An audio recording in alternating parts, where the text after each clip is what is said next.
అన్నిటికంటే గొప్పగా రాజశేఖర రెడ్డి గారి హయాంలో అప్పటి వరకు పోతిరెడ్డిపాడు హెడ్ రెగ్యులేటర్ కేవలం 11,000 క్యూసెక్కులు మాత్రమే ఉండింది.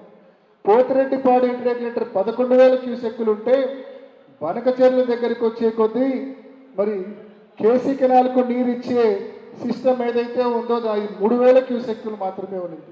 తెలుగన్నకు నీళ్ళు ఇచ్చే సిస్టమ్ 4,000 క్యూసెక్కులు మాత్రమే ఉండింది. గాలేరు నగరి సుజల స్రవంతికి నీళ్ళు ఇచ్చే సిస్టమ్ కూడా 3,000 క్యూసెక్కులు మాత్రమే ఉండింది. మరి ఇటువంటి ఈ పరిస్థితుల్లో రాజశేఖర రెడ్డి గారు ముఖ్యమంత్రి అయినాక పోతిరెడ్డిపాడు రెగ్యులేటర్ను 11,000 నుంచి 44,000 క్యూసెక్కులకు ఆయన పెంచడం జరిగింది.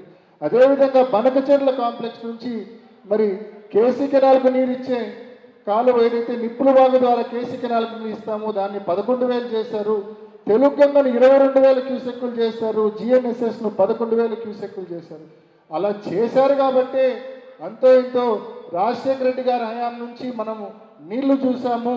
మన ప్రాంతంలో వ్యవసాయము హార్టికల్చరు అభివృద్ధి చెందిందంటే రాజశేఖర రెడ్డి గారు చేపట్టిన ఈ ప్రాజెక్టుల వల్లనే అని ధైర్యంగా మరి తెలియజేస్తా ఉన్నా.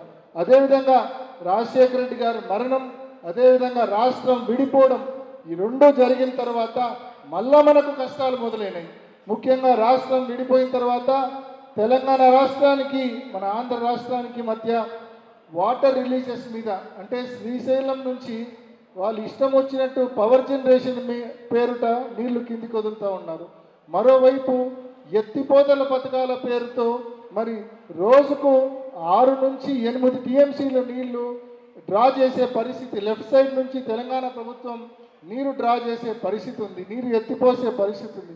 ఇటువంటి పరిస్థితుల్లో చంద్రబాబు నాయుడు గారు నిమ్మకు నీరు ఎత్తినట్లు తెలంగాణ ప్రభుత్వం ఇష్టం వచ్చినట్టు ఎత్తిపోతల పథకాలు కడతా ఉన్నా కూడా ఓటుకు నోటు కేసులో అడ్డంగా దొరికిపోయి ఈ రాష్ట్రానికి 10 సంవత్సరాలు అక్కడ ఉండాల్సింది ఉన్నా కూడా ముందే ఇక్కడికి వచ్చేసి తెలంగాణ ప్రాజెక్టులు ఎన్ని ఎత్తిపోతల పథకాలు కడుతున్నా కూడా చూస్తూ ఊరుకున్నారు తప్ప కనీసం ఖండించలేదు, కనీసం పోరాడలేని పరిస్థితి చంద్రబాబు నాయుడు గారు.